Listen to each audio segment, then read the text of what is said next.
Dyer wave 3.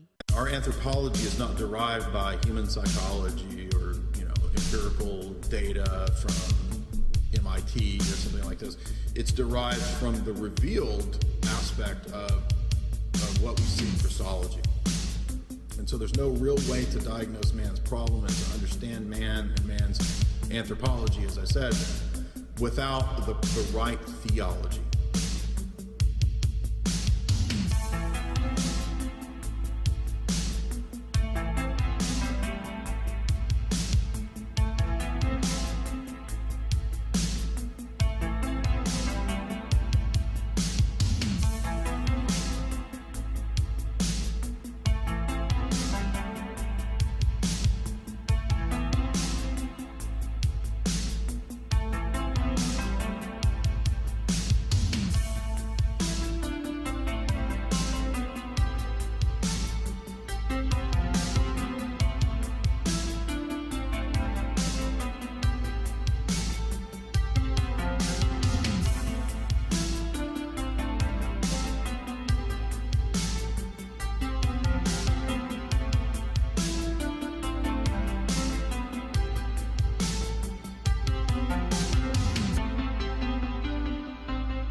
Logos is the icon of the Father, and man is the icon of God.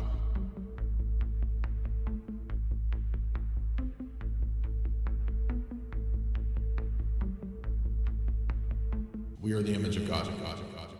Dyer wave 3.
I misspelled phronimos. All I'm going to hell. Can you hear me? Yeah. Welcome. Why are you all red? Because I have new lights. Red and blue. Hello? Yeah, I hear you. You froze for a minute, so. I was just messing. Welcome to the stream. Thank you for coming on. It's been a while. We've not had Father Deacon Dr. Ananias with us. I dozed off. I'm a little late. I just woke up, so I'm drinking some coffee here, trying to figure out where I'm at, who I is, what is happening. And I think that red is a little bright. My red's coming in harsh. It kind of looks cool. It's red and then blue. Yeah. Let's see if we can turn it down.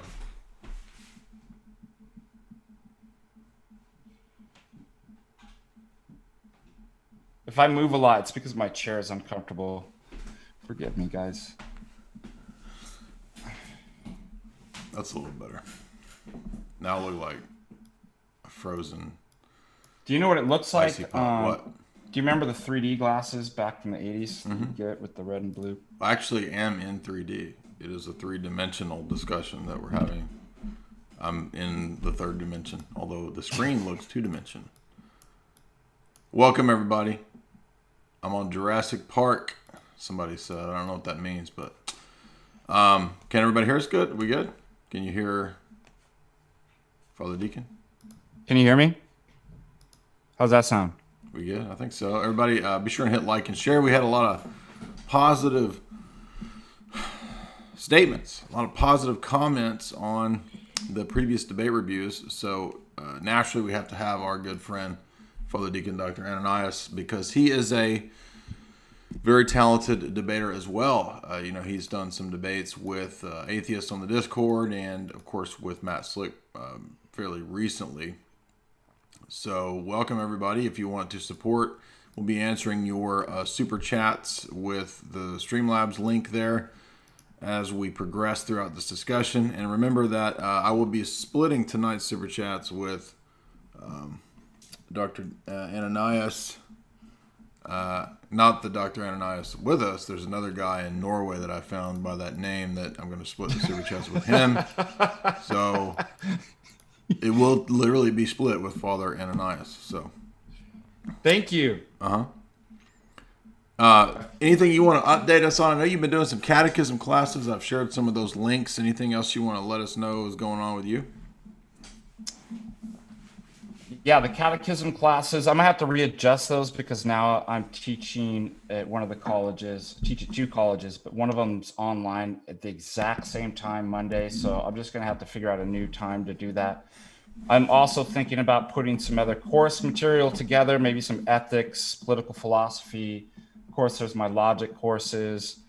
And then just finished my paper on Eric Vogelin's and entitled Scientific Gnosticism and Technocratic Totalitarianism. Wow. So looking forward to presenting that next week.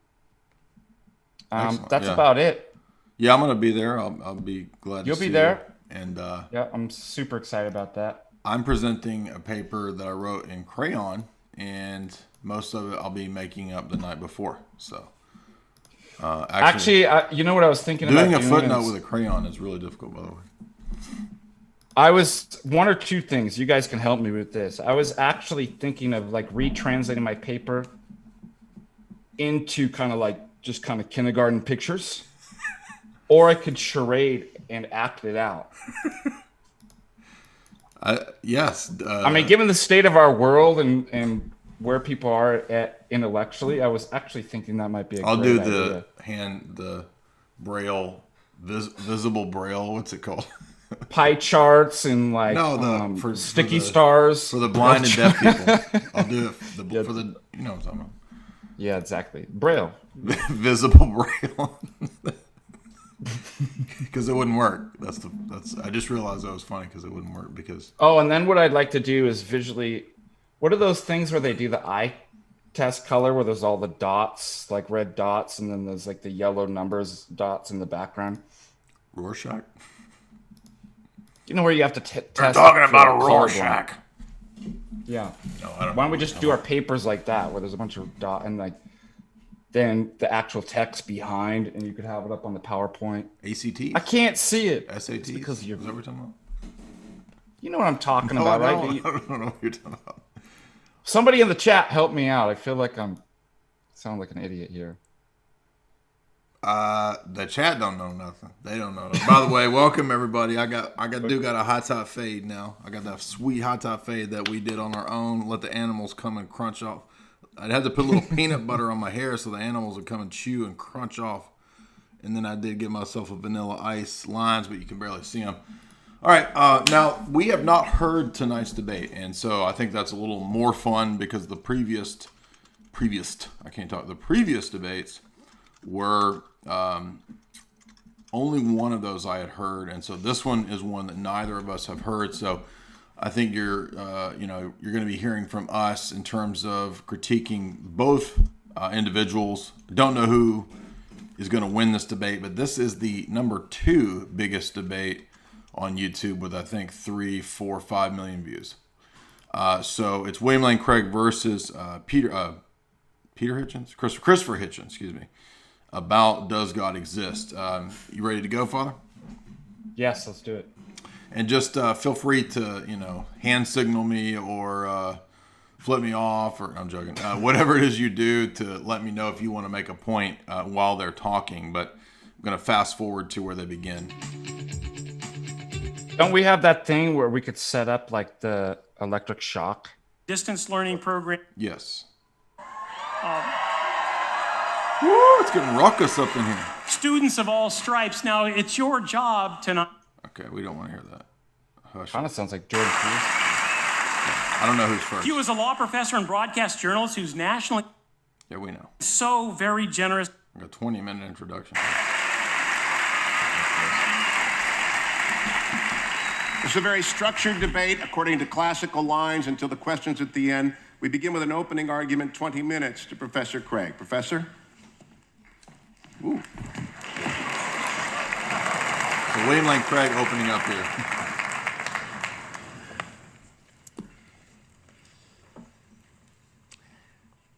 Good evening. I am very excited to be participating in this debate tonight. Jan and I used to sit in those very bleachers right over there watching our son John run up and down this court as a forward on the Biola Eagles. And so I feel like I'm playing on the home court tonight. And I want to commend Mr. Hitchens for his willingness to come into this den of lambs and to defend his views tonight. On the other hand, if I know Biola students, I suspect that a good many of you, when you came in tonight, said to yourself, I'm going to check my own views at the door, and I'm going to assess the arguments as objectively as possible. I welcome that challenge. You see, the question of God's existence is of interest not only to religion, but also to philosophy. Now, Mr. Hitchens has made it clear that he despises and disdains religion, but presumably he is not so contemptuous of philosophy. Therefore, as a professional philosopher, I'm going to approach tonight's question philosophically, from the standpoint of reason and argument. I'm convinced that there are better arguments for theism than for atheism. So, in tonight's debate, I'm going to defend 2 basic contentions. First, that there's no good argument that atheism is true. And secondly, that there are good arguments that theism is true. Now, notice carefully the circumscribed limits of those contentions. Now, I would point out here already from the outset, we're going to have the typical critique that I would have of William Lane Craig, which is that and maybe this is just my own preferences here, but I don't think it's very helpful to start out the debate by not specifying what kind of God we're talking about. Because this style of debate of appeal to, as we just saw in the Meyendorff book a couple nights ago, to generic theism doesn't work. And that's really what we're appealing to here is there are reasons to believe in God. God does exist. There are no good arguments to believe he does not exist. What God? Who? Satan? Aristotle's God? the God of Scientology, the God of Jehovah's Witnesses, the God of Islam. That is already, I think, a problem point. What do you think, Father Deacon? Yeah, and the problem too, I mean, we've talked about this before, because of the word concept fallacy, that the term God's not important, it's the concept. And that's going to open up for criticism, possibly from Hitchens, that, what is it they always say? Of the 99 like gods, what about flying spaghetti monster? Like, what I just go a step further. Why do you reject 99 of all the, let's say there's 100 notions of God. Yeah. And you say 99 of them are false, but I accept the one. Right. And then he'll say, I just go a step further by rejecting the one.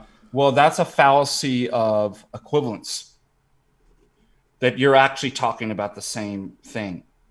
So he will open himself up for that if he doesn't actually specify exactly intentionally what those words, and I'm meaning that in the philosophic sense of directed at, the word being directed at a particular entity with the unique properties being triadic, having the energies and these various things, certain notions of will. So yeah, big mistake. I think it's going to open him up for that future critique by and also too by beginning the argument by saying that there are good arguments for God. It's a little weak, because I mean, I think that the strength of the transcendental argument is that there's nothing but arguments for the Christian God. It's not that there's a lot of probabilistic reasons to believe there might be a God, or a 95% chance maybe there's a God, as the evidentialists usually class the argument. And the biblical presentation is not probabilism but certitude. Know for a certainty, Peter says, that Christ rose from the dead. So were the apostles going around, look, there might be a first statistics? cause. There's like literally 80% chance there's a first cause. Don't you see? Didn't you know that St. Paul on Mars, so after he had taken statistics course, he had integrated that into his apologetic program. And he had, on Mars Hill, was speaking to the pagans, philosophers, and he said 82% actually, 82% 0.005 chance that there might be a generic theism. There might be a generic God. Yeah. All right, let's get on with William Lane Craig here. We're not here tonight to debate the social impact of religion, or Old Testament ethics, or biblical inerrancy. All interesting and important topics, no doubt, but not the subject of tonight's debate, which is the existence of God. What's that? It's good that he did that. Okay. I don't know what you think, but it's good to say so just generally speaking, I don't mind what he's actually doing. This is what we're doing. Actually, I start my classes like this. This is what we'll be doing in class, and I will not be entertaining these questions here. We're not talking about that. So you already kind of set the limits at the beginning. So that is a good move on his part. Okay, good point. Consider then my first contention, that there's no good argument that atheism is true. Atheists have tried for centuries to disprove the existence of God, but no one's ever been able to come up with a successful argument. So rather than attack straw men at this point, I'll just wait to hear Mr. Hitchens present his arguments against God's existence, and then I'll respond to them in my next speech. In the meantime, let's turn to my second main contention, that there are good arguments that theism is true. On your program insert, I outlined some of those arguments. Number one, the cosmological argument. The question of why anything at all exists is the most profound question of philosophy. The philosopher Derek Parfit says, no question is more sublime than why there is a universe, why there is anything, rather than nothing. Okay, stop it there. Typically, atheists have answered this question. Sorry, I got it. I thought that was really important. We're going to keep stopping, otherwise we'll never get through. No, that's fine. Stop whenever you want. I'm going to grab a book while you talk. That question is excellent. Why does anything exist? That is, in fact, and he probably doesn't know this, but that is a transcendental question. So in order to answer that, you're going to have to get into something like a transcendental argument. So that actually is the most profound question that could be asked. Why does anything exist? Because within that, you could have what are the necessary conditions for sense experience, intelligibility, all the various things, but in the most general sense, anything at all. So that itself is not a bad question. And by the way, if I was Hitchens, I would probably ask, what would disproving look like? Because he says none of these arguments have been disproven. I'd just throw it back on William Craig that what would disproving look like? What would a good argument against? Anyways, that's all I had to say. Well, just like last time, there's a lot of problems with the cosmological argument as it's typically presented, and I know he does a Kalam cosmological argument, but it's interesting that the modern Thomists, as we covered with the Phaser book, they've actually given up the causal chain approach, and Phaser argues that I'll go ahead and bite the bullet and say that I'm not interested in trying to disprove eternal creation and eternal matter. I'm going to use the hierarchical series version of the cosmological argument, which is just a series of dependence chains, right? That what is potential here in the now requires or is grounded in something that is actual. And so you can look at everything around you in your life and your existence, and everything will eventually move up this hierarchical dependence chain to a some kind of purely actualized actualizer.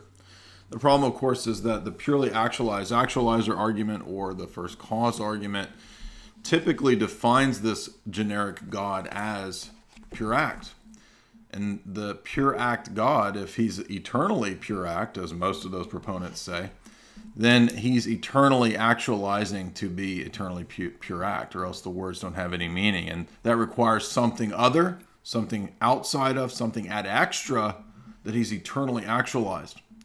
And this does not work. This is why you cannot have this definitional sense or this simplicity approach to making God identical to pure act in terms of what he is in his inner self or inner essence or in his simplicity. And almost all, as Dr. Bradshaw notes, almost all of these natural theology arguments are predicated on divine simplicity. Now, with William Lane Craig, it's a little weird because I don't think he understands that you can't have a Christology or an essence energy distinction theology separate from your apologetic and separate from your Christology.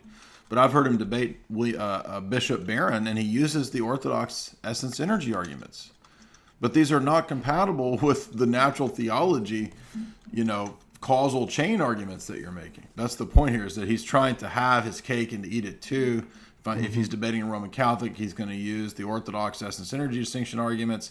But if he's debating an atheist, he's going to use Tomistic simplicity arguments. And they're really, the systems don't comport is the point.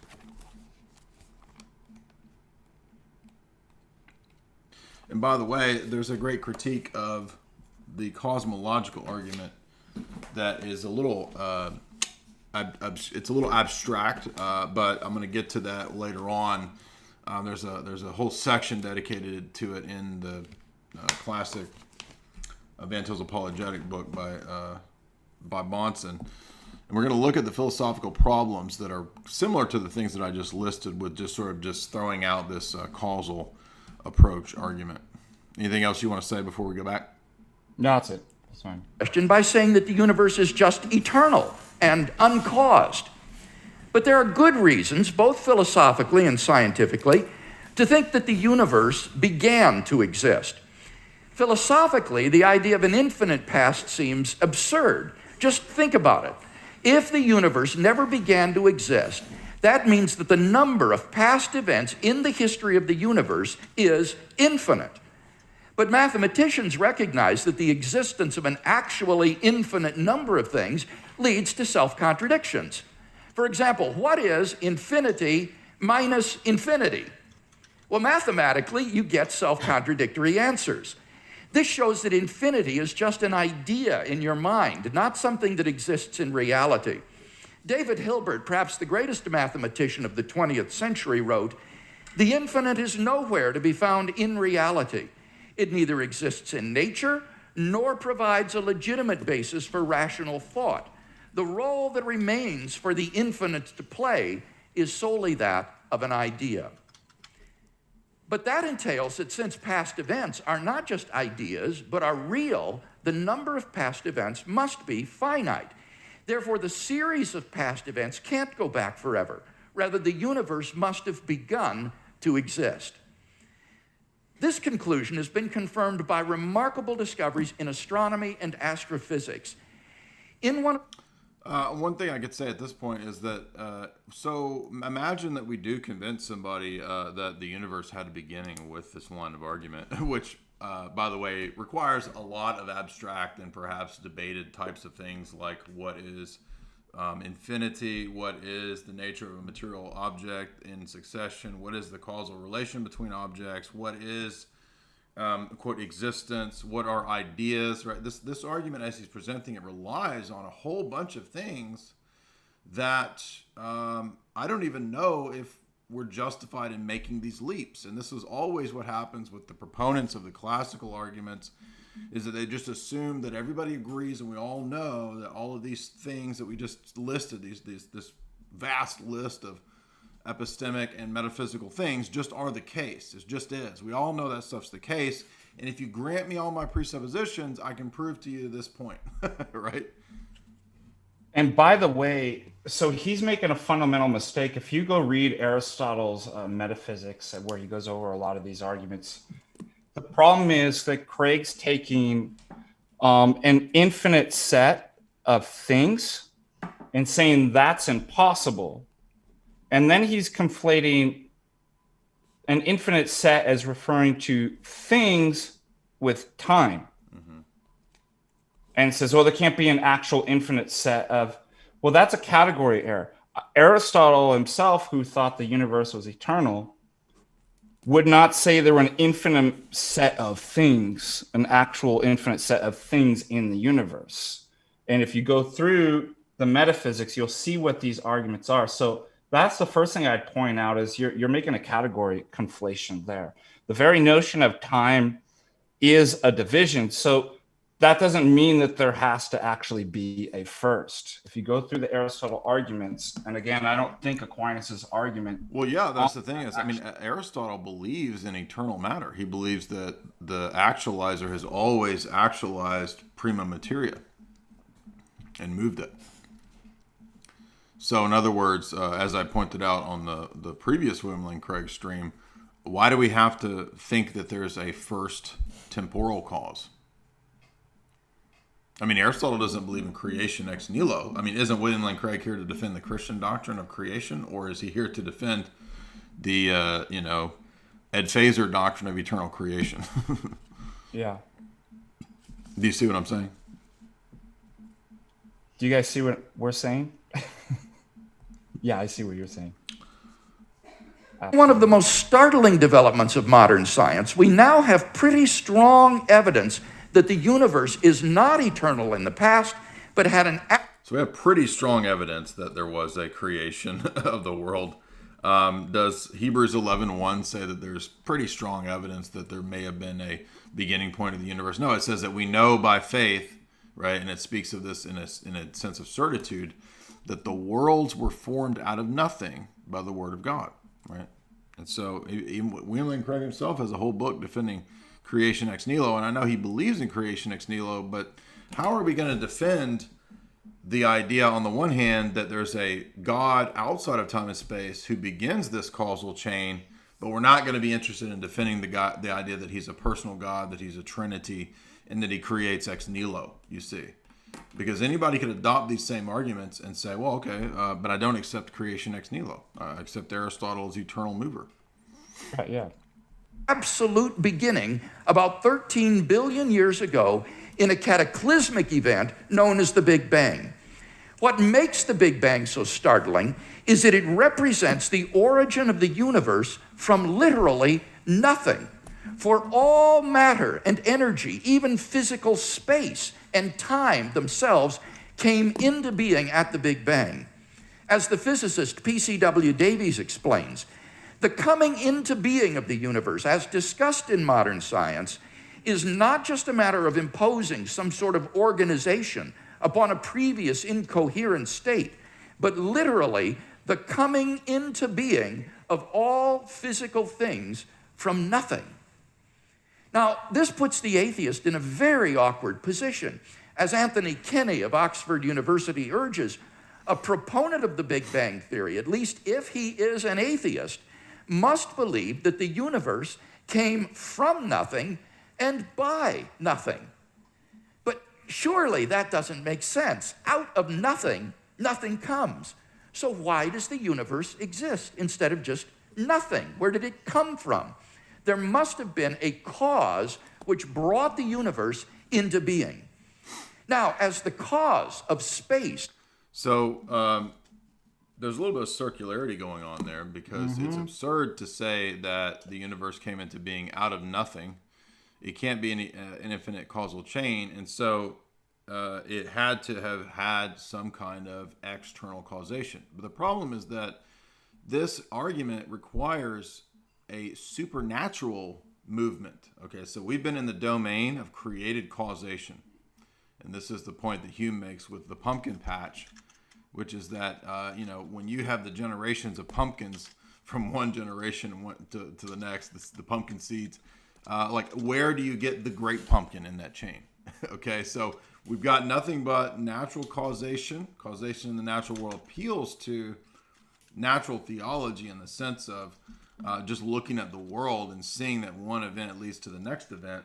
I would just simply, again, appeal to David Hume here to say, number one, where is the perception of causation in these events? It's as if none of these classical apologists have ever read David Hume. If they have, then they would know that they need to justify the rest of these claims, because remember, all of these approaches begin on the peripatetic axiom approach, that everything that we know about the world comes from our sense data. Now, we have to be careful because William Lane Craig is a divine conceptualist, so he does not believe that all of metaphysical reality or all of epistemology strictly derives from sense data. But he does believe that man derives his knowledge of the external world through perceiving the divine ideas. He's a divine conceptualist, but as we'll see, because he does not make the divine ideas distinct from God in terms of his essence, he's going to be stuck in Platonism. Any position that collapses the divine ideas into God in terms of its simplicity doctrine, to my knowledge, even though he tried against Barron to defend the essence-centered distinction, he's going to smush the divine ideas into God. So anything that's infinite or eternal has to, by definition, be God. But we don't believe that as Orthodox. In other words, there's a really important doctrine that we have called the doctrine of the aeon, which is that there's a timeless created eternity.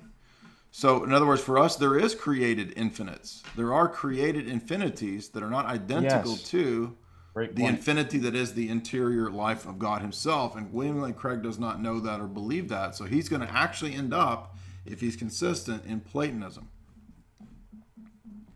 And time. This being must be an uncaused, timeless, spaceless, immaterial being of unfathomable power. Moreover, it must be personal as well. Now here we got a little bit of a leap here. So now we're moving to things that are really only justified through divine revelation.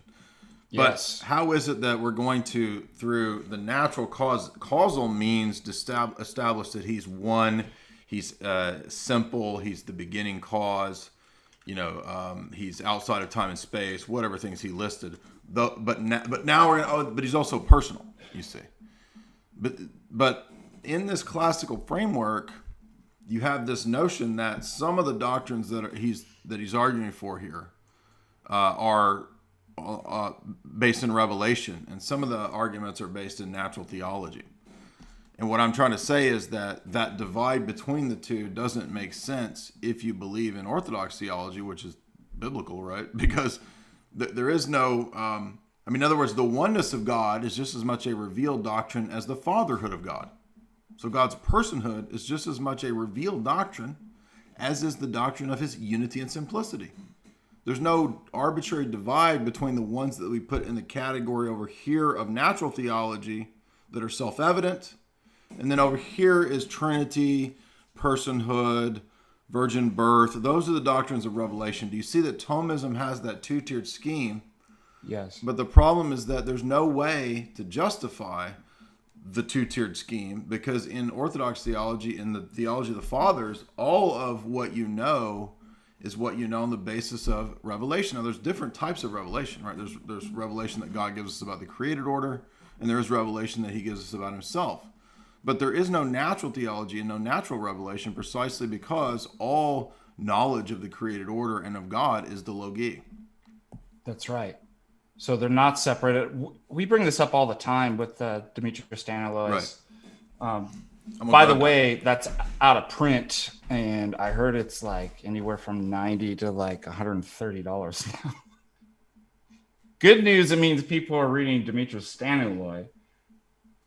But one of the problems is, we brought this up, this radical kind of dichotomy between natural reason and revelation. And as Demetrius Stanilois says, and Jay, you can get that. Is that what you're grabbing right now? Yeah, I was trying to grab it. I can't find the other book I'm looking for. But do you have the Demetrius Stanilois? I do. I have that right here. Yeah, and Jay's books are better than mine because he's got his sticky notes in there, so he can immediately open up. While your deacon here was going to take 5 minutes. So I'll give you the Orthodox perspective and why we wouldn't. Yes, please do. We would have trouble affirming what he's saying here. The Orthodox Church does not make a separation between natural and special revelation. Natural revelation is known and understood fully in the light of supernatural revelation, or we might say that natural revelation is given and maintained by God continuously through his own divine act, which is above nature. This is why St. Maximus the Confessor does not posit an essential distinction between natural revelation and the supernatural or biblical one. According to him, the latter is only the embodying of the former in the historical persons and actions. The affirmations of Maximus must not be taken in the sense that there are two revelations divorced from one another. Supernatural revelation unfolds and brings forth its fruit within the framework of natural revelation, like a kind of casting or the work of God into bolder relief.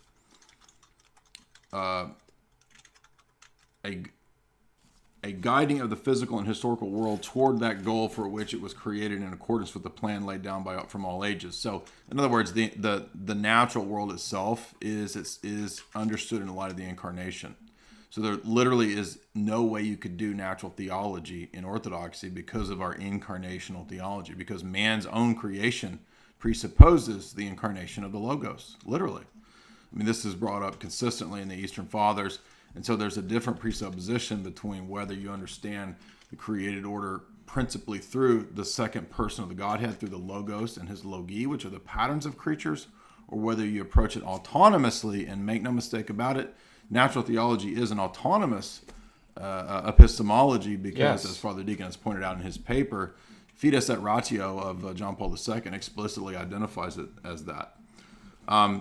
Just real quick, he goes on to say that the state of the world, at the beginning of the world, the state of the world which was fully normal in Eden, natural revelation was not separated from supernatural. Consequently, supernatural revelation places natural revelation itself in a clearer light.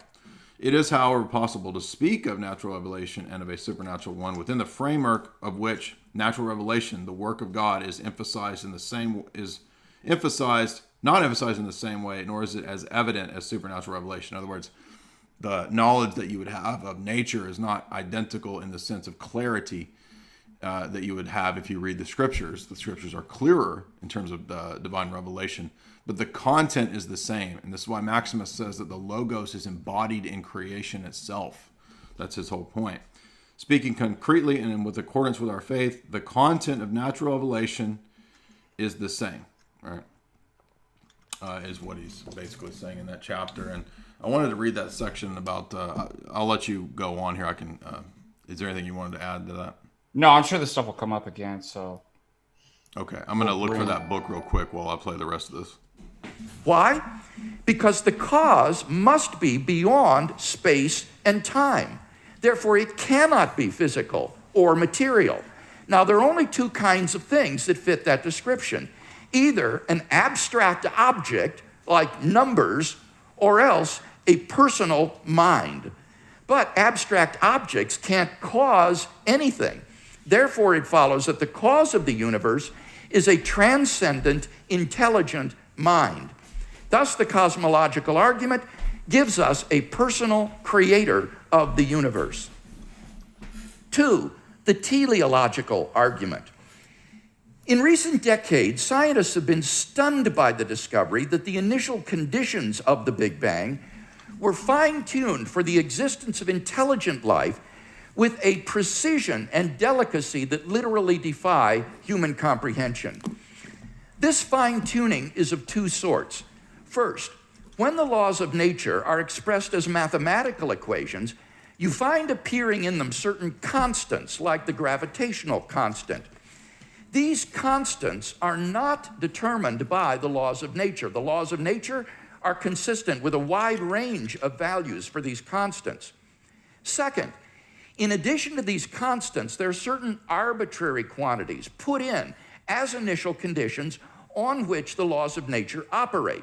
For example, the amount of entropy or the balance between matter and antimatter in the universe.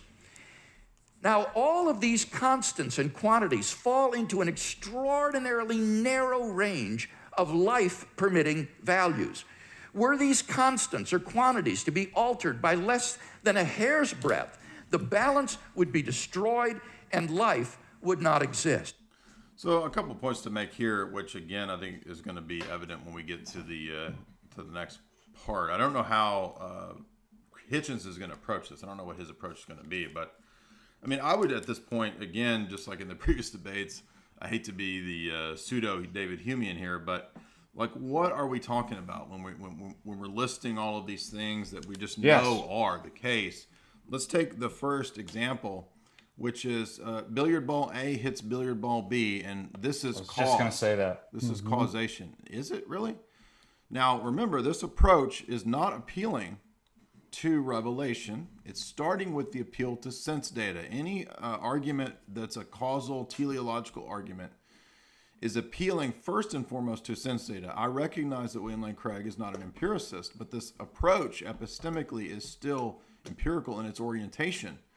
And I can simply just ask, if I was the atheist debating this, I would say, well, now I've read my David Hume, Mr. Craig, but have you? Because I've not seen any justification empirically for the idea that one billiard ball hitting the other billiard ball is cause. I mean, that we have an event followed by another event, and I know you call it cause, but how do we know that causation is really going on out there in the world? How do we know that teleology really exists out there in the things themselves and not just in our head? Because quite a few philosophers and theologians that you're appealing to many philosophers and physicists, Dr. Craig, but what about philosophers like Immanuel Kant, who said that causation and telos, there's no way really to know. I'm not appealing to Kant as an authority. I'm just saying, I mean, on the grounds of epistemology, how do I know that causation is a thing that's actually going on in the external world outside of my mind, or that teleology is really going on out there in the world? Now, I know you're making arguments on the basis of that, but how do I know that that's actually operant in the external world and not just a feature of our minds?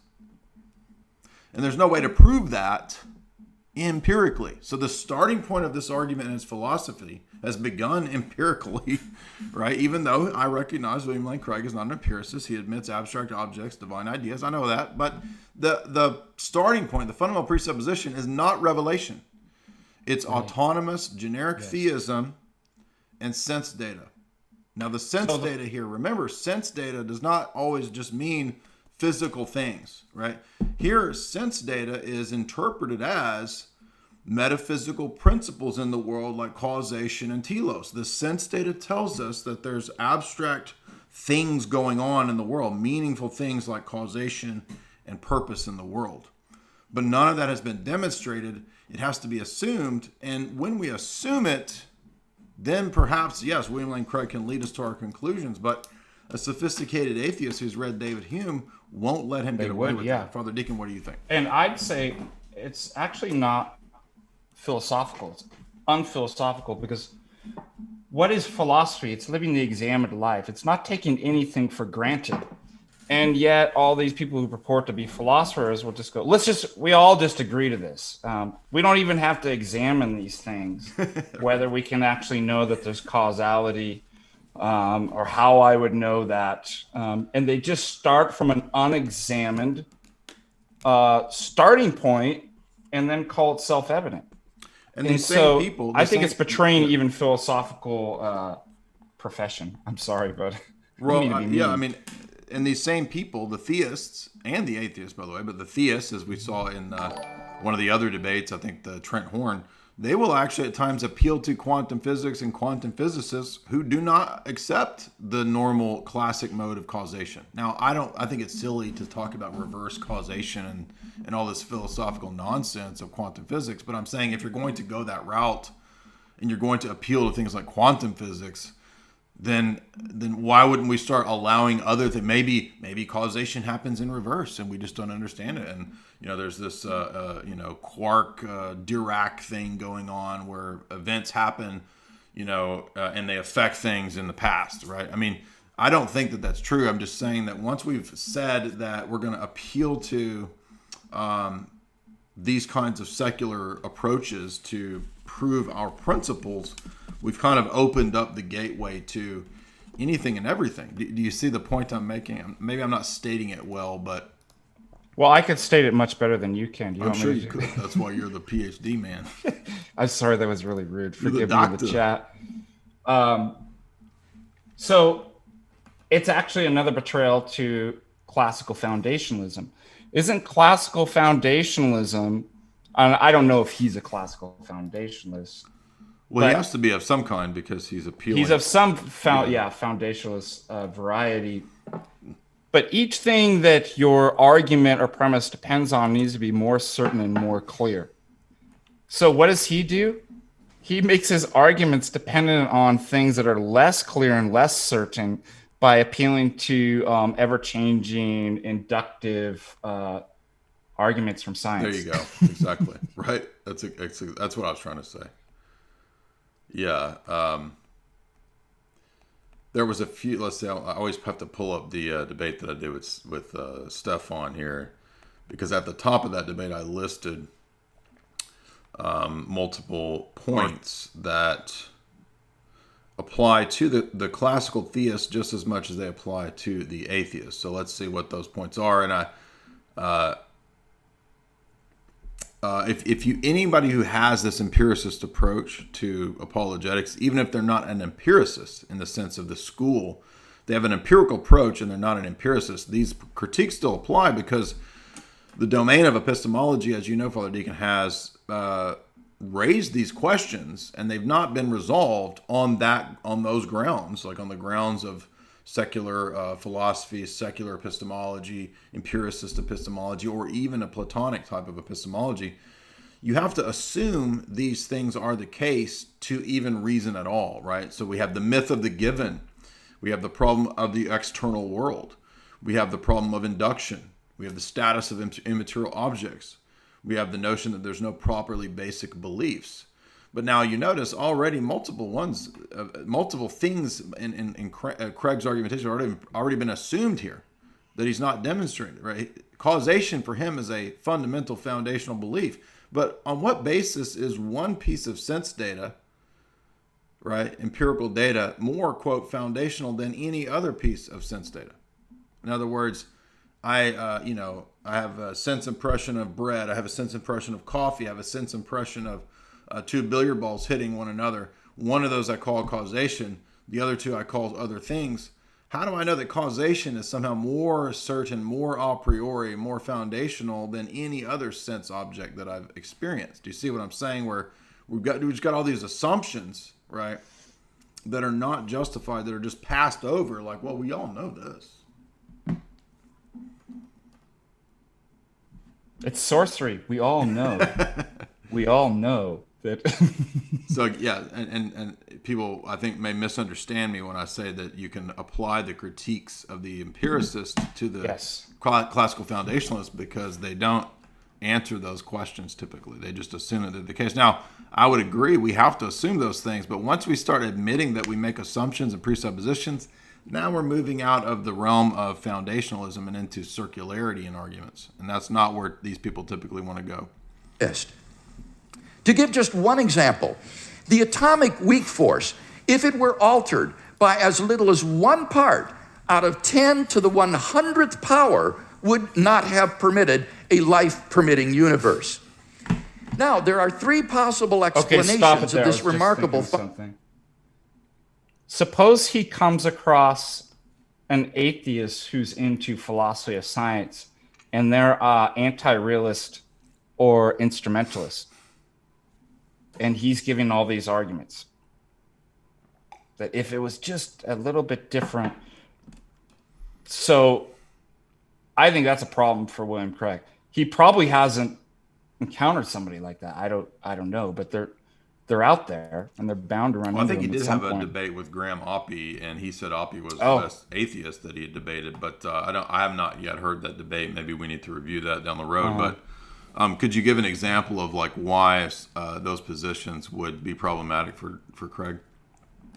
Well, it seems to me that Craig's position is that he's assuming some type of either naive realism or critical realism. That these are actually ontological entities the way that we describe it. Okay. And that then he makes some pretty big claims based on that ontology that if anything were off, then... Right. Okay, but what if somebody was... Who cares? I don't even believe that those entities exist. Right. I'm like Nerat or any of the Quine or something.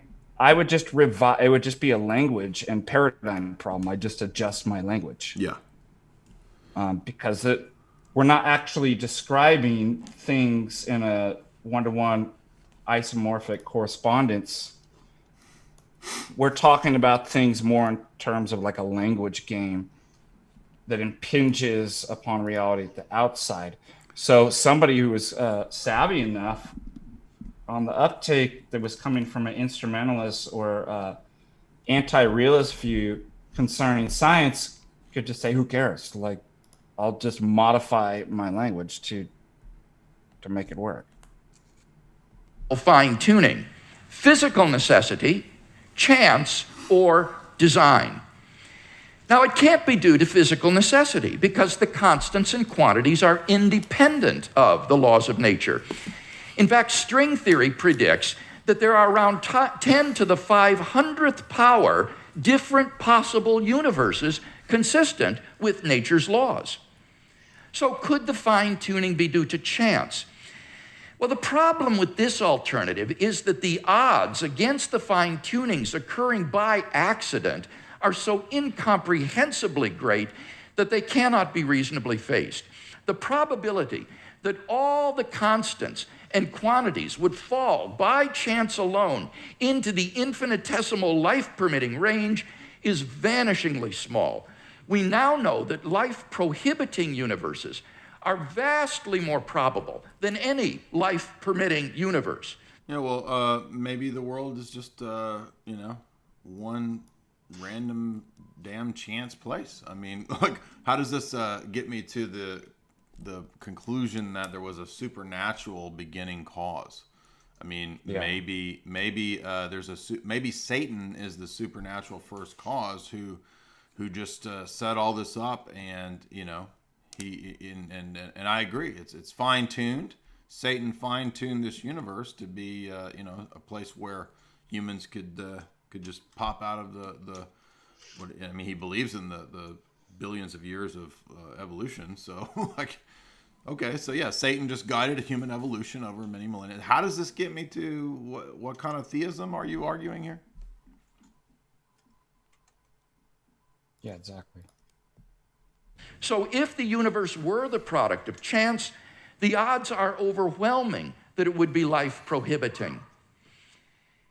In order to rescue the alternative of chance, its proponents have therefore been forced to resort to a radical metaphysical hypothesis, namely that there exists an infinite number of randomly ordered, undetectable universes composing a sort of world ensemble or multiverse of which our universe is but a part.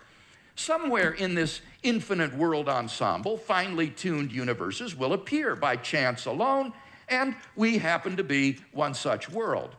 This is a good point about the absurdity of the quantum proponents, the multiverse proponents, is that their positions really lead to self-contradiction and absurdity, I would say.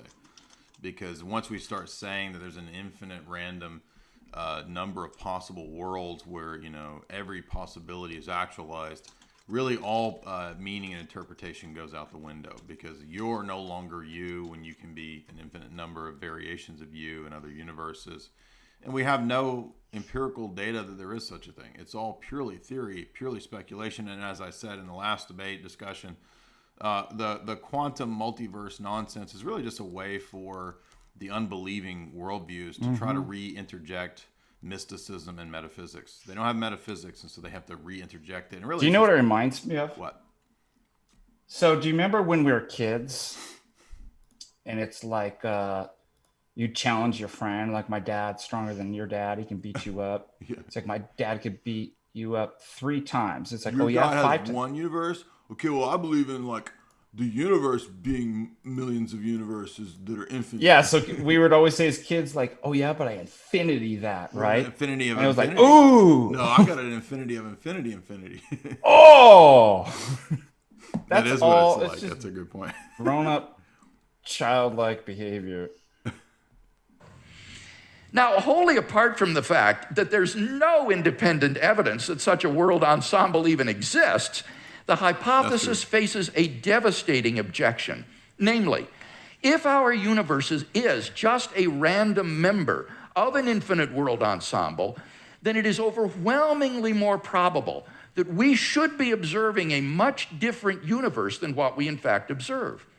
Roger Penrose has calculated that it is inconceivably more probable that our solar system should suddenly form through a random collision of particles than that a finely tuned universe should exist. Penrose calls it utter chicken feed. Okay, well, weird things happen. Like crazy stuff happens all the time. Why do I need to conclude that this is a supernatural event? I mean, this argument has already admitted that all of its starting point and its chain are natural causes, telos in the quote natural world. Why at any point in this equation do I need to jump to, what is the logical necessity to make me jump to a supernatural cause or God or foundation, and secondly the one in the Bible?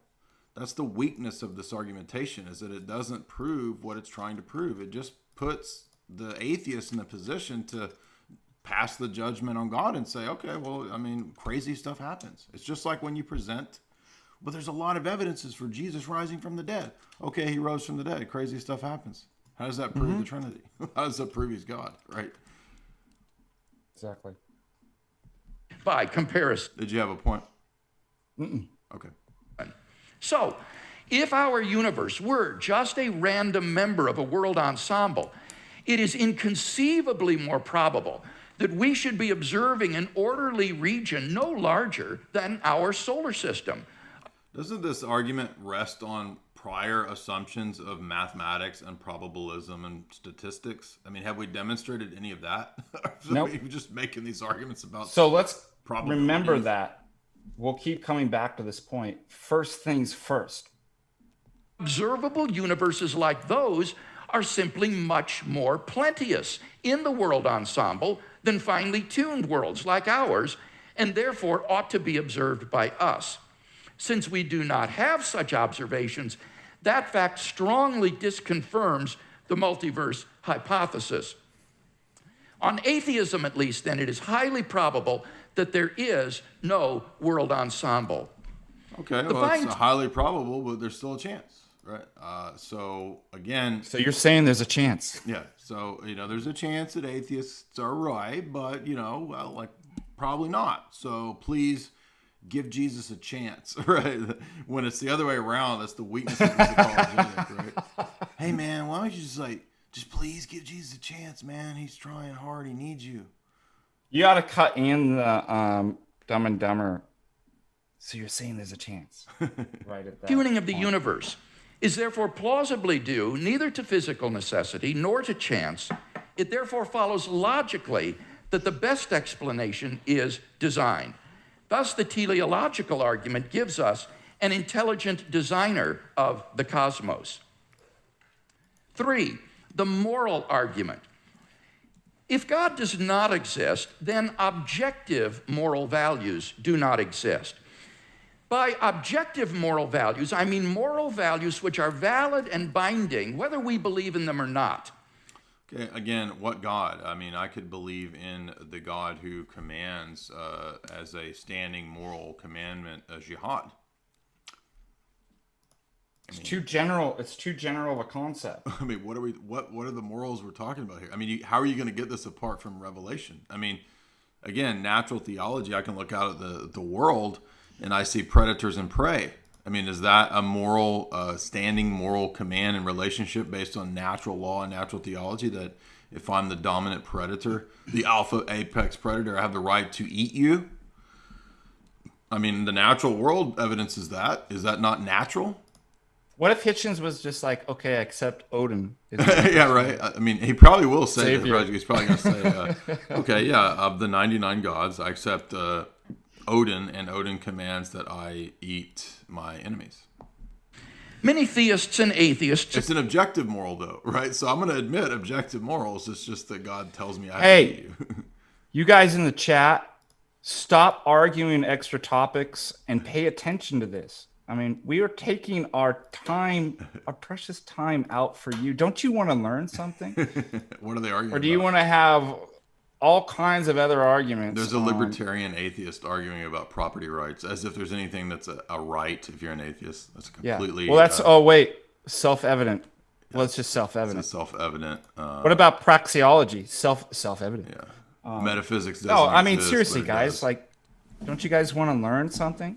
Even if you disagree with us? How can you know, it reminds me of my students, like why I wouldn't allow them to like surf the internet while in a lecture is because there's no way you're going to be able to retain the information. I'm not even saying you have to agree with our analysis or anything like that, but to reject it, you have to be hearing what's actually going on. Attention. It's agreed that if God does not exist, then moral values are not objective in this way. Michael Roos, a noted philosopher of science, explains, the position of the modern evolutionist is that morality is a biological adaptation, no less than our hands and feet and teeth. Considered as a rationally justifiable set of claims about an objective something, ethics is illusory. I appreciate that when somebody says, love thy neighbor as thyself, they think they are referring above and beyond themselves. Nevertheless, such reference is truly without foundation. Morality is just an aid to survival and reproduction, and any deeper meaning is illusory. Yes, and that's true as far as it goes, but the argument is not going to work unless we've grounded this in a worldview that gives an account for the rest of the other things that argument depends on, and that's the point here. It's like all of these arguments make a category mistake of assuming that because we start an argument with something like morals or epistemology or causation, that therefore epistemology, morals, causation have a more certain, clearer, a priori self-evident starting point. They're more certain than God. Remember, all the stuff he's appealing to is there to prove God, okay? So those things in his system, since he's using probability and statistics, he thinks that causation is more certain than God's existence. Why is that? Because this whole faulty argument relies on the false category confusion of thinking that because you start the argument there, or because abstract objects are, prior to making the argument, that therefore the abstract argument is somehow self-evident, and it's not. That's the point. So what you're saying, Jay, is that categories of time and epistemology are not the same categories. Correct. And so neither the temporal starting point nor the logical starting point necessitates a metaphysical or epistemic priority to those things. If I start my argument with pen, I'm going to prove the Trinity from the pen. Doesn't mean that pens have a self-evident, epistemically prior, a priori meaning to them that comes outside of a paradigm or worldview. I mean, isn't that really just the point, right? How do we have causation without a whole paradigm within which causation and all of these other things make sense? Like Professor Roos, I just don't see any reason to think that in the absence of God, the morality which has emerged among these imperfectly evolved primates we call Homo sapiens is objective. And here Mr. Hitchens seems to agree with me. He says moral values are just innate predispositions ingrained into us by evolution. Such predispositions, he says, are inevitable for any animal endowed with social instincts. On the atheistic view, then, an action like rape is not socially advantageous, and so in the course of human development has become taboo. But that does absolutely nothing to prove that rape is really morally wrong. On the atheistic view, there's nothing really wrong with raping someone. But the problem is that objective values do exist, and deep down we all know it. In moral experience, we apprehend a realm of objective moral goods and evils. Actions like rape, cruelty, and child abuse aren't just socially unacceptable behavior, they're moral abominations. Some things, at least, are really wrong. Similarly, love, equality, and self-sacrifice are really good. But then it follows logically and necessarily that God exists. Number 4, Again, what God? Who are we talking about? Are we a Christian? Are we a Muslim? Are we arguing for Kabbalism? I mean, what are we arguing for here? resurrection of Jesus. The historical person, Jesus of Nazareth, was a remarkable... Here we go, from the historical evidences for the existence of Jesus and probably his resurrection, as if that will prove anything. What meaning does the resurrection of Jesus have without the rest of the Christian paradigm? I mean, how are you going to understand Jesus if you don't believe in Adam, right? Now, I know he does, but that's the point, right? Mm-hmm. Jesus doesn't make sense in his mission if you don't believe in the fall. The fall is about Adam and Genesis. Okay, so how are you going to understand the doctrine of Christ and his mission without the fall, right? So this is why the evidentialist point, it just is silly. If you have a smart atheist, they're going to tear it apart because they're going to be able to say, okay, I don't have a problem with Jesus being resurrected. Weird things happen sometimes. I mean, as an atheist, I believe that the universe just popped into existence.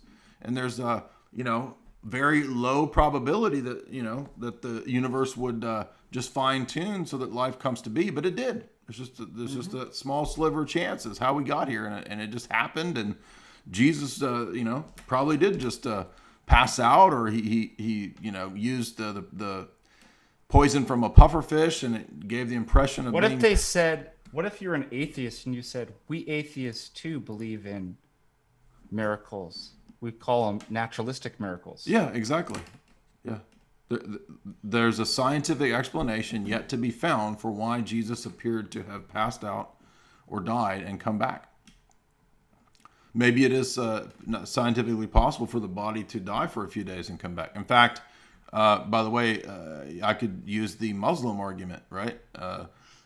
So there's resurrection examples in the Old Testament, right? Do you believe that any of the patriarchs, is Elijah Jesus, because the Messiah, because he raised a boy from the dead? What about Elisha coming back to life from the bones in the cave? Is Elisha the Messiah because he came back from the dead? What about Lazarus? Is Lazarus the Messiah? He came back from the dead. So, in other words, without the rest of the context, this argument is terrible. It doesn't prove anything. Remarkable individual. Historians have reached something of There's a lot of remarkable individuals, but that doesn't mean this religion is true. I mean, Buddha is a remarkable individual. He spawned a religion, right? Muhammad is a remarkable individual. consensus that the historical Jesus came on the scene with an unprecedented sense of divine authority. There's a historical consensus that Jesus, as a remarkable figure, came on the scene with a lot of authority. That's one of the worst arguments I've heard yet. That's probably the worst argument he's used yet. Authority to stand and Number one, there's not a consensus. If you mean by consensus, what are the limits of the consensus? Because most philosophers of religion and secular academics, historians, they don't believe that. So I don't know what consensus he's appealing to here. Appeal to consensus is a fallacy. Yeah. speak in God's place. He claimed that in himself the kingdom of God had come. And as visible demonstrations of this fact, he carried out a ministry of miracle working and exorcisms. But I don't believe that unless I presuppose the Christian truth of divine revelation. I'm not going to believe that on the testimony of a consensus of academics who don't believe that. There's no consensus of academics who believe that Jesus came on the scene with a lot of authority. What does that mean? Well, I came on that scene with authority. It sounds like something that a rapper would say or something. I don't know. It's just a bizarre argument. What do you think? Bizarre. Muhammad came on the scene with a lot of authority from God. And there's a lot of claims about Muhammad's miracles that he did, right? Now, I know you're going to say, yeah, but we can go into the, religion and show that. Okay, but see, that's the point, is that this argument doesn't prove what it's trying to prove. the supreme confirmation of his claim What's that? I wish Hitchens would pick up on this. Maybe he will. was his resurrection from the dead. If Jesus did rise from the dead, then it would seem that we have a divine miracle on our hands, and If, of course, every atheist is going to say that he didn't, or if he did, then it wasn't a miracle. It's just an event that we haven't explained yet. I don't understand why anybody thinks this resurrection argument is a good argument. I've never thought this was a good argument. Even when I wasn't really into apologetics, it was just like, doesn't the resurrection of Christ only make sense in the context of the rest of Revelation? I think that's the point here, is that it's almost like the same mistake that they make with telos and causation, as if they make sense outside of a worldview or a context, as if they come to you in a vacuum without a context. The resurrection doesn't mean anything. It doesn't have any meaning without the rest of the Christian context. I know. Yep. It's frustrating. Okay. and thus evidence for the existence of God. Now, most people probably think that the resurrection of Jesus is something you just believe in by faith or not. But there are actually three established facts recognized by the majority of New Testament historians today, which I believe are best explained by the resurrection of Jesus. Fact number one, on the Sunday after his crucifixion, Jesus' tomb was discovered empty by a group of his women. I hate these arguments. These are so bad. These are the worst arguments. So notice he set up the historical scholar consensus believes that there are facts like the stone being rolled away from the tomb. And if that's the case, then maybe he was resurrected. Now, is there a difference in the biblical revelation between the story or the fact? Is there a difference in the facthood of the resurrection of Christ and the stone being rolled away? They're both facts. There's no clarity because the scholars have a consensus about the stone being rolled away, which they don't. I don't know where he gets this. That therefore he probably rose from the dead, you see. So each one of these things, number one, doesn't have more factness than the resurrection or any other sentence or of revelation of Scripture. You see what I'm saying? Yep. That's a great point. Women followers. According to Jakob Kramer, an Austrian specialist, by far most scholars hold firmly to the reliability of the biblical statements. It is relevant to appeal to consensus or to appeal to scholars. But the problem is that we're talking to a person who does not believe in any kind of supernaturalism or any kind of theology. So really that kind of a scholarly consensus or attestation is only going to be as strong as what you've already established, and nothing has been established so far, right? So it's not going to work to appeal to scholars who believe in the likelihood of supernatural, which Hitchens is just going to say, yeah, but I don't believe in the supernatural. So like none of those facts that you listed lead to the supernatural. Yeah, it's a bad move on his part. Know your audience. About the empty tomb. Fact number 2. On separate occasions, different individuals and groups experienced appearances of Jesus alive after his death. According to the prominent New Testament critic Gerd Ludemann, it may be taken as historically certain that every religion has claims of miracles. I don't see how is this going to prove anything. I mean, there's the claim that Muhammad ascended, right? There's the claim that, you know, every guru that's ever existed does miraculous things to prove his religion. So, literally, I really just do not appreciate these bad resurrection arguments. Now, if I was talking to somebody in the context of a debate with an atheist, and I went through first and foremost showing their presuppositions and their worldview to be foolishness. Right. Yeah, I could bring in attestation of scholars. I could bring in, the historical, evidences and whatnot. So if an atheist says something like, well, there's no evidence that Jesus rose from the dead or that Jesus even existed as a historical figure. In that context, it would be appropriate to say, well, no, there is evidence. But before we get to evidences about Jesus, let's talk about evidences at all, because your worldview is not going to be able to account for it. See how much better that is as an apologetic, as an argument, than going down this line of granting the autonomy to the atheist that this whole approach is just granting Hitchens the position to sit in judgment, right? This is what C.S. Lewis called out, right? The autonomy of man wants to sit in judgment on God. And that's why you need a better apologetic argument that questions his autonomy, because that's the root of the problem. Anything? No, go ahead. the disciples had experiences after Jesus' death in which Jesus appeared to them as the risen Christ. These appearances were witnessed not only by believers.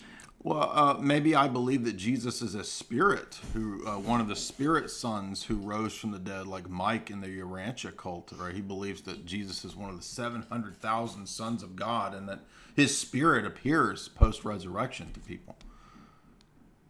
What about that? I mean, the point is that, like, you need more than this. This doesn't do anything. But also by unbelievers, skeptics, and even enemies. Fact number 3, the original disciples suddenly came to believe in the resurrection of Jesus despite having every predisposition to the contrary. Jews had no belief in a dying, much less rising Messiah. And Jewish beliefs about the afterlife prohibited anyone's rising from the dead. By the way, does the New Testament apologetic do this? Does Paul say, let me appeal to the secular academics on Mars Hill? Let me find the greatest consensus. Do you all agree that perhaps Jesus rose from the dead? Should we take a vote? How contrary is William Lane Craig's apologetic to what Paul does in Acts 17? Before the resurrection at the end of the world. Nevertheless, the original disciples came to believe so strongly that God had raised Jesus from the dead that they were willing to die for the truth of that belief. N.T. Wright, an eminent New Testament scholar, concludes, that is why, as a historian, I cannot explain the rise of early Christianity unless Jesus rose again, leaving an empty tomb behind him. Attempts to explain away these three great facts, like the disciples stole the body or Jesus wasn't really dead, have been universally rejected by it doesn't matter universally what rejected. Scholars universally reject. I mean, is this about proving the worldview or appealing to the academics and the scholars? And most of these academic and scholars don't believe Christianity. So I just don't see what this is supposed to prove. Again, until you demonstrate the thing that you're trying to prove, the appeals don't work. They're just appeals to authority. Like, it literally does not matter. What do you think? Exactly. but you had a great point about contemporary scholarship. The simple fact is that there just is no plausible naturalistic explanation of these facts.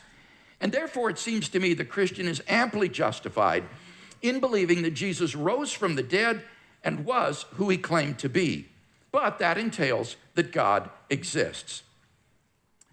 Finally, number 5, the immediate experience of God.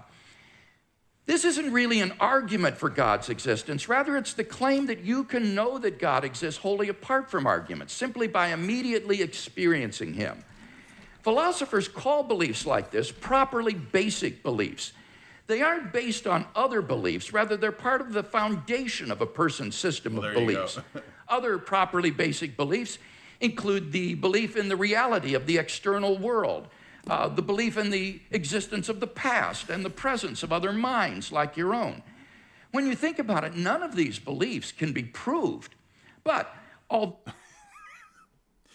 if they can't be proven, then the rest of your argumentation, which rests on those assumptions, can't be proven. I mean, if those things are more certain than the arguments that you're making, and they are because they're more foundational, they're exactly. preconditions, then how are you going to make any argument? This is so dumb.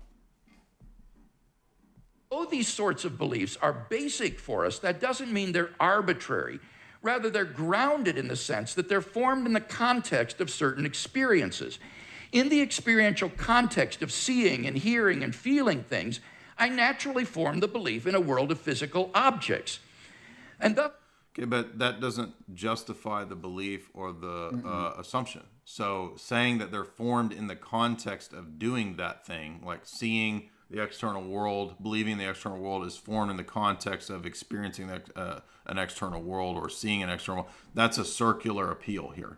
So here we see that the self-evident argument proponents, people who believe in properly basic foundationalism, they appeal to the thing that they're trying to prove, which is a circular argument, which I would say, okay, yes, at that level you have to be circular, but they don't believe in circular arguments. That's why this is so silly. They won't admit circularity at all. They think all forms of circularity are viciously circular.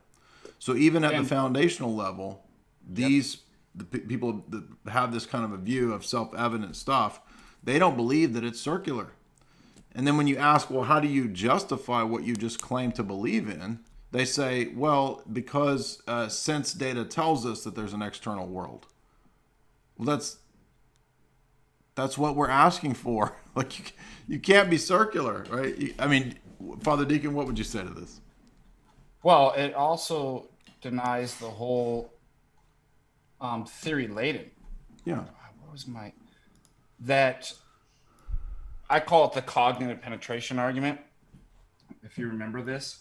So he was saying, from these individual experiences we come up, but how that just pretends that experiences can actually just be experiences qua experience, without actually be contaminated by other beliefs. And therefore that is some sort of justification. So we could get to that later, but you might be familiar with that argument that I presented.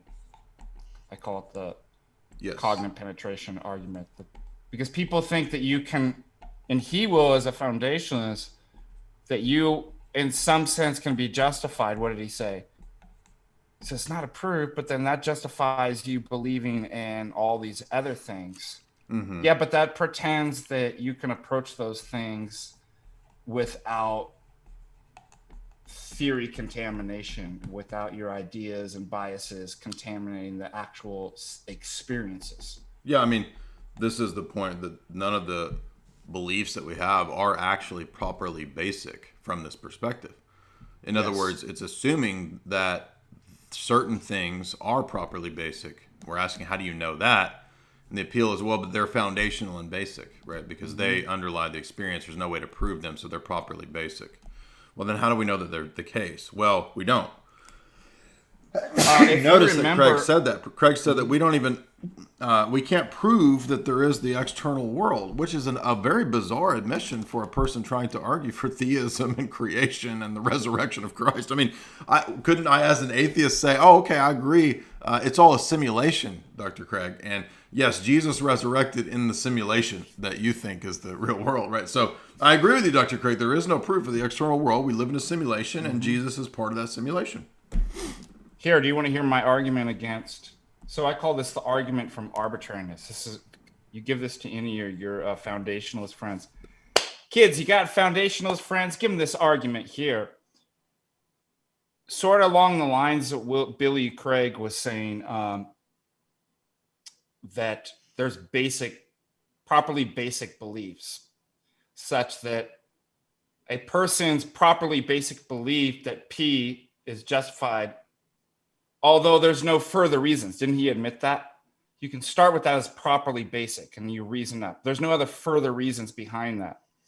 However, if there's no other further reasons behind that make it slightly any better for that person to believe P rather than any of P's contraries.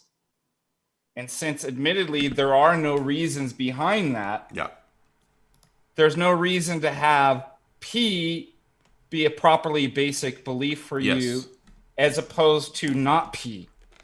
Exactly. Therefore, that's a great foundationalism is argument. false. Yeah. Here's the list that we have, and one of Father Deacon's there applies to that properly basic, right?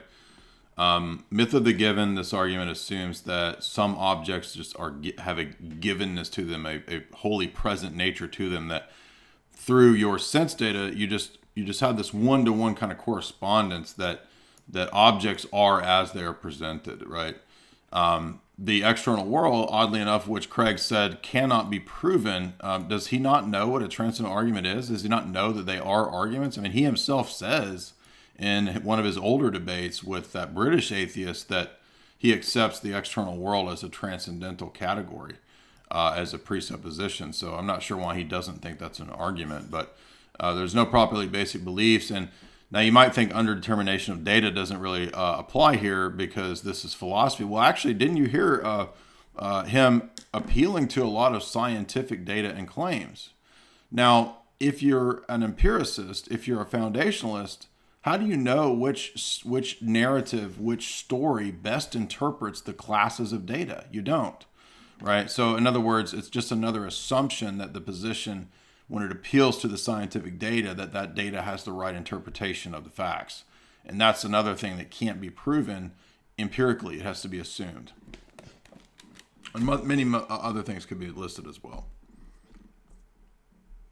Thus, my beliefs are not arbitrary, but appropriately grounded in experience. They're not merely basic, but properly basic.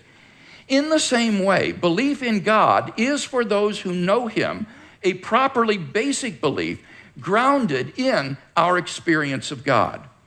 Now, if this is right, there's a danger that arguments for God's existence could actually distract your attention from God Himself. If you're sincerely seeking God, then God will make His existence evident to you. We mustn't so concentrate on the external arguments that we fail to hear the inner voice of God speaking to our own hearts. For those who listen, God becomes an immediate reality in their lives. So, in conclusion, I think I get the point that he is going for. Remember, though, he is an evangelical. So we are dealing with a person who is an evangelical, by the way, with heterodox Christology. So he is heterodox. But I'm not sure how this works in a debate with an atheist, right? The inner appeal of the guidance of the Holy Spirit and the inner voice of God is a direct, properly basic belief that you'll have. But isn't that really begging the question? I mean, how do we know that it's God that's speaking to us? How do we know we're not in prelest or delusion? As Father Deacon recently just did posted a talk on his channel where he was explaining prelest and delusion. I mean, again, we need the testimony of Scripture to go to as public revelation, and the teaching of the church as public revelation, interpretation of that public revelation. And that's a missing component of this whole apologetic. This whole apologetic makes no appeal to the history of Christianity, the church, and the correct doctrines and the Christology, because that's a huge missing component in William Lane Craig's this heterodox view. What if he made the burning in the bosom argument? Oh, the Mormon. That's a great point. Yeah. You mean Yeah. Hitchens? If yeah, Hitchens like on the stage was like, okay, I believe I'm a Mormon now. I've converted, but it's Mormonism, Dr. Craig. It's like, no! I affirm all of your arguments, Dr. Craig, but I believe Mormonism. Yeah, I was really persuaded by your inner experience of the Holy Spirit. Well, by the way, decided to become you could Mormon. actually affirm all of the arguments that Craig has given and be Mormon, Yes. including the inner testimony. Yes. So what a worthless apologetic. Conclusion then, we've seen 5 good arguments to think that God exists. If Mr. Hitchens wants us to believe instead that God does not exist, then he must first tear down all 5 of the arguments that I presented, and then in their place erect a case of his own to prove that God Hitchens. does not exist. Jay, help me do the impersonation. Hitchens, you tear down that wall. Mr. Hitchens, tear down that wall. Right. Do my little Reagan there. Reagan apologetics. Cold War Reagan boomer apologetics. Now, this is an interesting... Trickle down apologetics. apologetics. This is an interesting rhetorical tactic of Dr. Craig, which is to challenge, since he had the opening statement, he's going to try to challenge and set the tone. He wants to set the tone and frame it. He's doing framing here, where he's going to set up how Hitchens needs to answer these arguments. Now, just from a tactical perspective, that's a pretty clever move, because it appears that unless Hitchens goes the route of saying, well, I don't have to answer your questions, it puts Hitchens on the defensive. So that was actually a good rhetorical Not move. bad. Unless and until he does that, I think that theism is the more plausible worldview.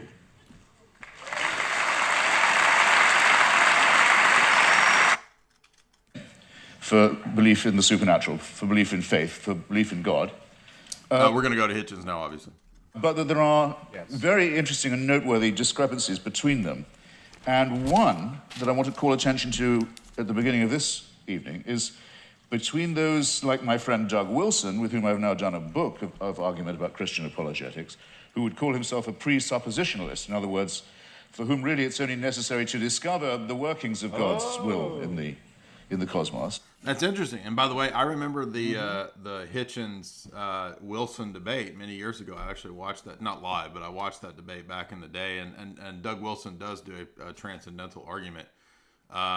Maybe we could dig that one up and find it somewhere and do that one. But I'd forgotten about that. But yes, I didn't know they did a book. Yeah.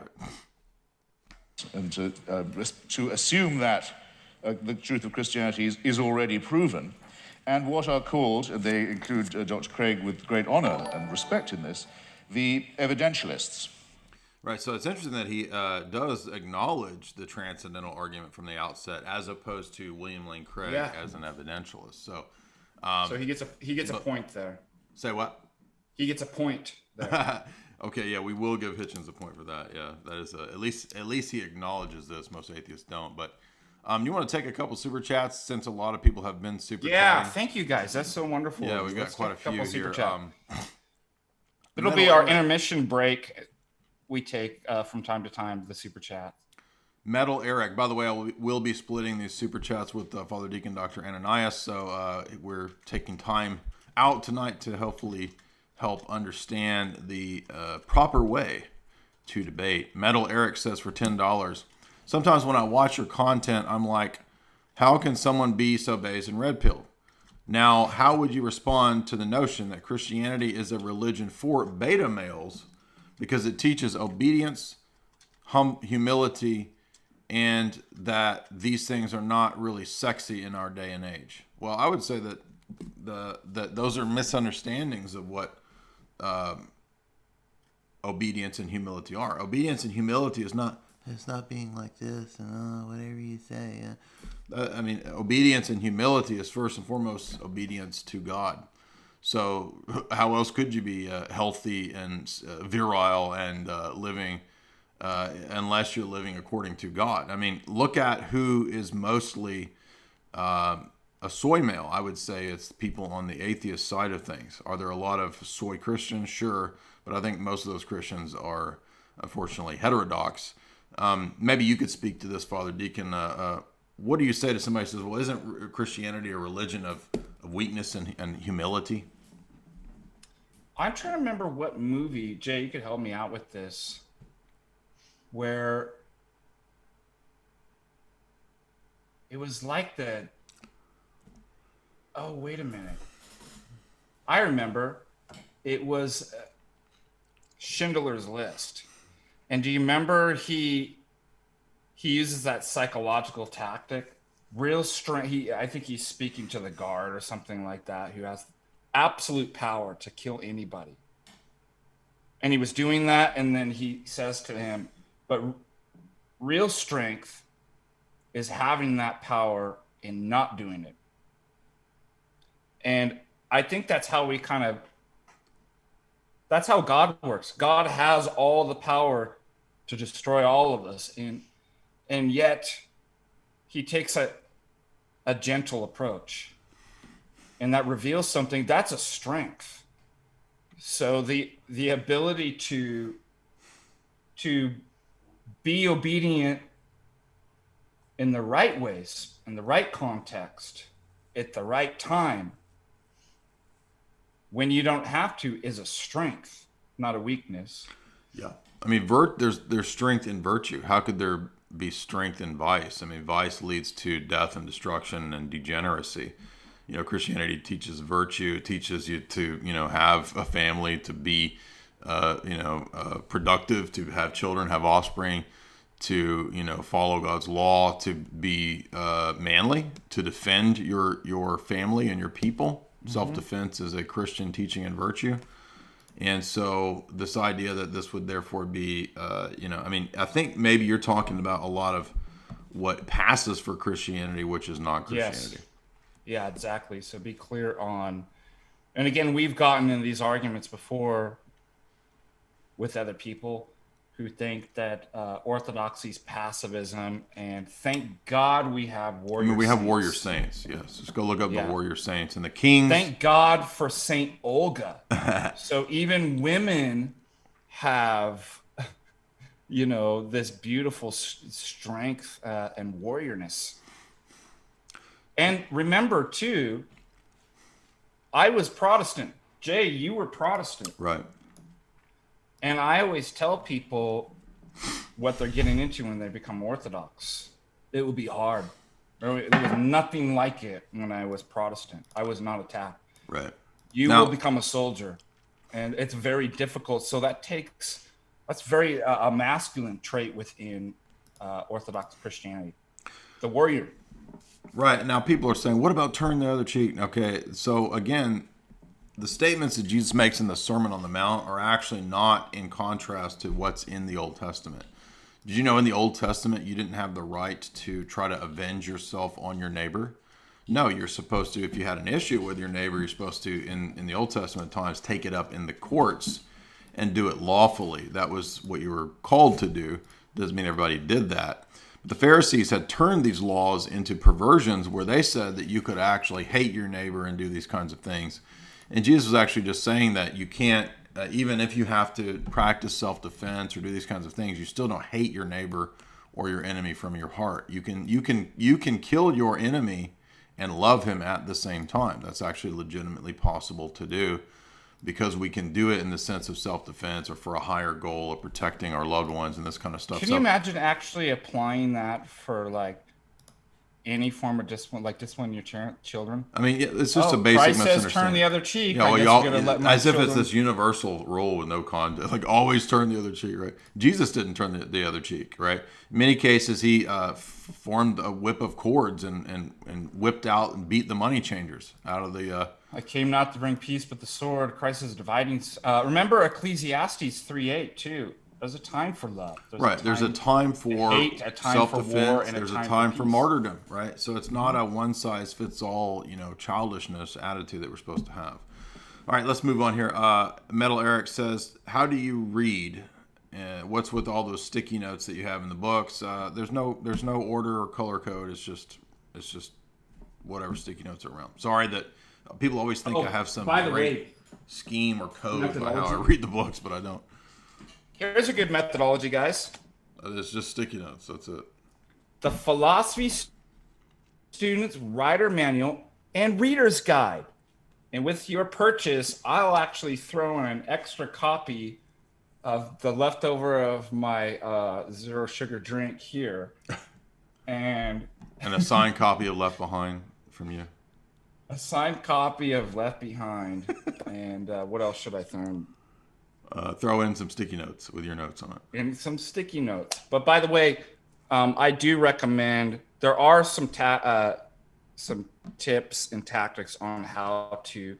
Jay has somewhat of a method, and that works too. But there are things too, especially when you get into kind of deep philosophical and theological writings, how to get the most out of that. Right. Well, the method is just simply that I summarize what's on that page that's relevant, right? So here, this page was eternal manifestation of energies, right? Energetic manifestation. So I'm just summarizing what's on the pages. That's it.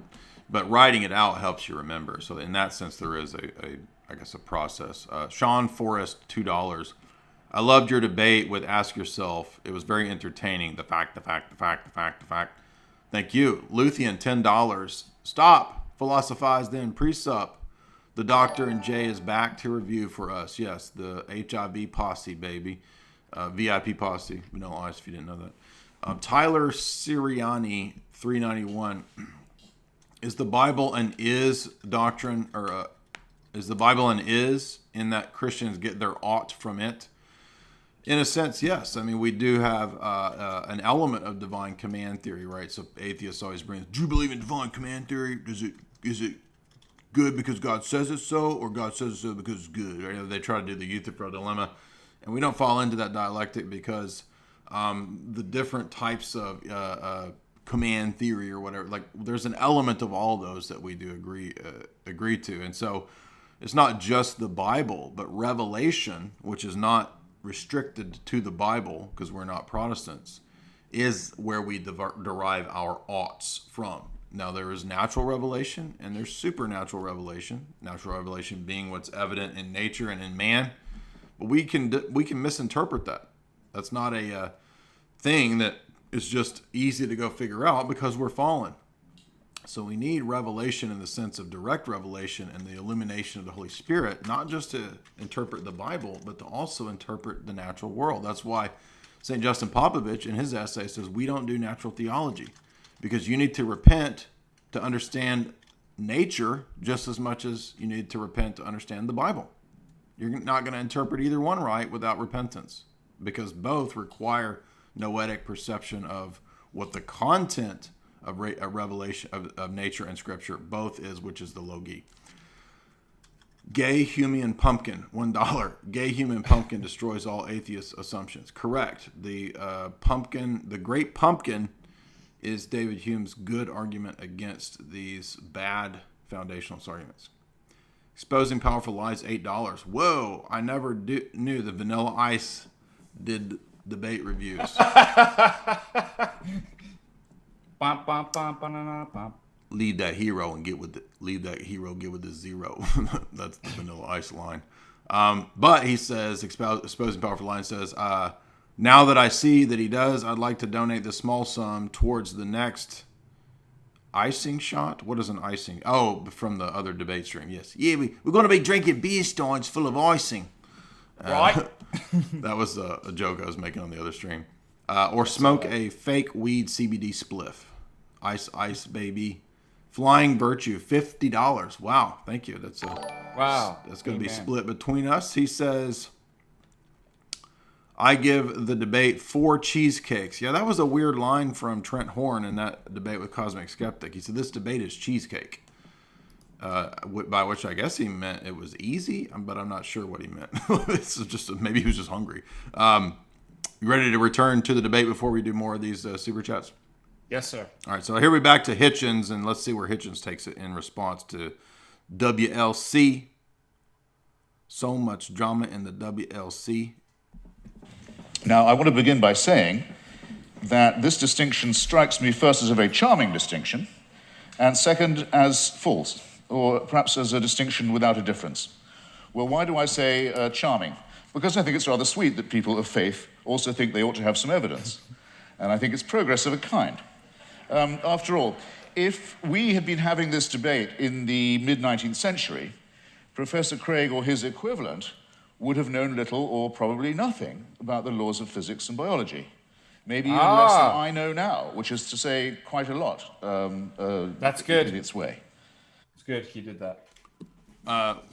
Elaborate. What do you think is good about that? Well, exactly what you were bringing out, that, and we had brought out, to appeal to things that are less clear and less certain. Oh, yeah. In order to bring your argument. In a way, he's bringing that up that, in the 19th century, you wouldn't have been able to make those arguments. Oh, okay. Right. And they would have grounded themselves, or he would have grounded himself, on faith, on scripture, on revelation, on the prospect of salvation, on the means of grace, and the hope of glory, and perhaps on Paley's natural theology. So Paley stop it for had a the same second. rooms, or had. Because Craig did that, he already presented that he was basing his arguments on probabilistic 20th century science, contemporary science. He created the dichotomy that it's between either science or blind faith. Do you see what I'm saying? So he's picking up on that. Yes. So I think that tactically that was a bad move, because it presented as if there's this dichotomy that because he invested so much in putting into contemporary science that what arguments would you be making in the 19th century? Exactly. Yeah, that's a good point. Had the same rooms later occupied by Charles Darwin in Cambridge, with its watchmaker theory of design that I know I don't have to.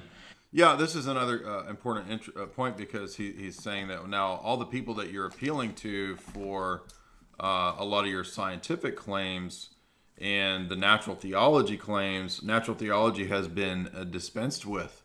Haven't you read Darwin? We don't need a supernatural for telos in the world, because telos is really just nature doing what nature does. Now, the point being, of course, is that until William Lane Craig challenges the presuppositions that Hitchens has, Hitchens will just keep replying that and just sort of hand waving and not be challenged in any significant way.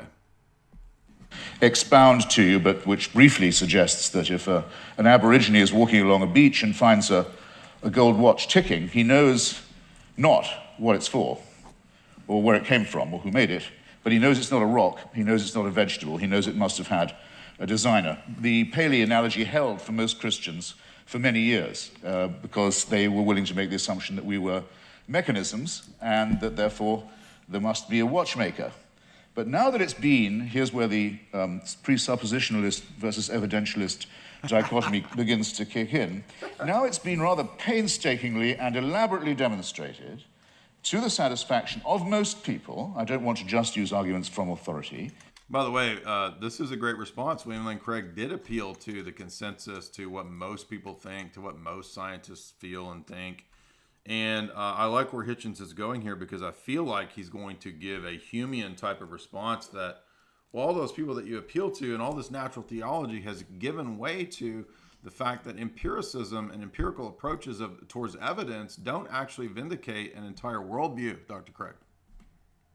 Yep. And that's what you needed it to do, right? It doesn't do what you need it to do. But it's not very much contested anymore that we are not designed as creatures, but that we evolved by a rather laborious combination of random mutation and natural selection into the species that we are today. You did it to yourself, William. it is, of course, by putting all your emphasis starting points on science. You set up for this. So congratulations. It's open to the faithful to say that all this was, now that they come to know it, now that it becomes available to everybody, now that they think about it, and now that they've stopped opposing it or trying to ban it, then they can say, actually, on second thought, the evolution was all part of the design. Well, as you will recognize, ladies and gentlemen, there are some arguments I can't be expected to refute or rebut because there's no way around that argument. I mean, if everything, including evolution, which isn't a design, is nonetheless part of a divine design, then all the advantage goes to the person who's willing to believe that. That cannot be disproved. But it does seem to me a very poor, very weak argument, because the test of a good argument is that it is falsifiable, not that it's unfalsifiable. So this tactic or this style of argument, which we've had some evidence of this evening, I would rebaptize, or might I dare say I would rechristen it, as retrospective evidentialism. In other words, everything can, in due time, if you have enough faith, be made to fit. And you too are all quite free to believe that a sentient creator deliberately, consciously put himself or herself or itself to the trouble of going through huge epochs of birth and death of species over eons of time, in which 99%, in the course of which at least 99.9% of all species, all life forms ever to have appeared on Earth have become extinct, as we nearly did as a species ourselves. I invite you to look up the very alarming and beautiful and brilliant account by the National Geographic's coordinator of the Genome Project. By the way, you should send in your little sample from the inside of your cheek and have your African ancestry traced. It's absolutely fascinating. So here he appeals to pure bullshit. Out of Africa theory, National Geographic, which is famous for its many frauds. I mean, this is just like pure scientism, propaganda here that he's spitting out. But he does have a good point about the fact that I don't know that William Lane Craig was presenting his position as unfalsifiable. I'm still thinking about that one. I'm not sure how to gauge that one, because he seems like he's saying that, well, you're just going to say that evolution is true, but it's theistic evolution, and so everything is guided by God, and therefore the position is unfalsifiable. I don't know. What do you think about this reply? I don't think that's Craig's position. I don't either. It's an odd. I wasn't expecting that, but.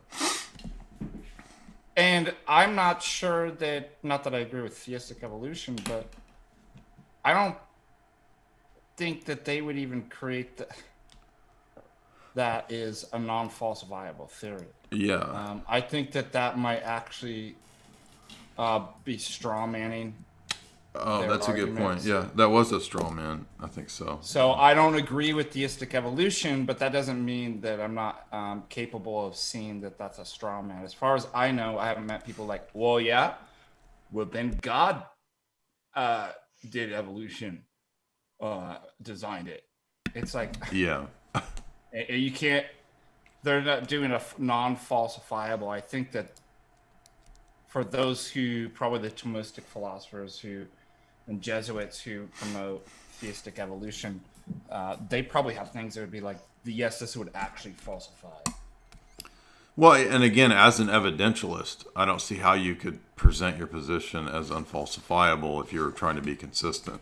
I mean, right. I guess you could be inconsistent and think that your position as an evidentialist was unfalsifiable, but I don't know. To follow the mitochondrial DNA that we all have in common and that we have in common with other species, other primates, and other life forms, and find out where in Africa you came from. But there came a time, probably about 180,000 years ago, when, due to a terrible climatic event, probably in Indonesia, an appalling global warming crisis occurred. And the estimate is that the number of humans in Africa... So here comes the climate change propaganda. Remember, for these outlandish and science fiction level claims of what happened 180,000 years ago, 2 billion years ago, 7,000 billion gajillion years ago, none of that is any direct empirical evidence. And now these are people who believe in empirical evidence. what is the empirical? Oh, there was a radiation dating thing that happened, and it told us that 7 million years ago, a monkey climbed out of a No, tree. to be fair, I actually know where they got that evidence. Do you know? What evidence? The evidence that it's 7 trillion gazillion years old. Well, I mean, I know about the supposed like rate of light, radiation. No. What?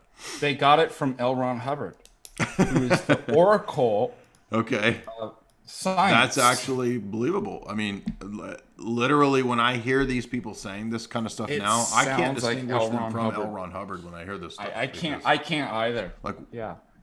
14 gajillion years ago, and the Like panspermia actually sounds like the Pleiadians sent forth their space spores, which through light years and aeons traveled across the newly formed galaxy to land upon planet Earth. And these space panspermia spores melded with the primordial monkey soup to give us man. It's like straight up L. Ron Hubbard. it is. It's also like the philosophy. myths. I mean, if you've heard, the Yes, ancient it is. Greek myth about how humans are actually accidentally created from lightning hitting the mud, one of the Titans. The Titan does something and it accidentally creates you. That's the same idea, right? So to me, they have the same epistemic status here, like Greek myths, L. Ron Hubbard, and the Darwinian Comic origin books and science fiction. It went down to between 40 and 30,000. This close, think about fine-tuning, this close to joining every other species that had gone extinct. By the way, if you just And that's throw our- enough numbers out there, you automatically seem to to your audience appear to have won. I could literally right now write out a debate and just interject. I could do it extemporaneously. numbers. I could extemporaneously just say things, and the scientists today have told us that, and just say stuff. We know Yes. that our universe is exactly 14 billion years old. Scientists from Cambridge have recently published a study proving that and you just say a bunch of stuff and nobody would even know. Exodus story is that somehow we don't know how, because it's not written in any scripture, it's not told in any book, it's not part of any superstitious narrative, but somehow the escape from Africa to cooler latitudes. Superstitious books. Really?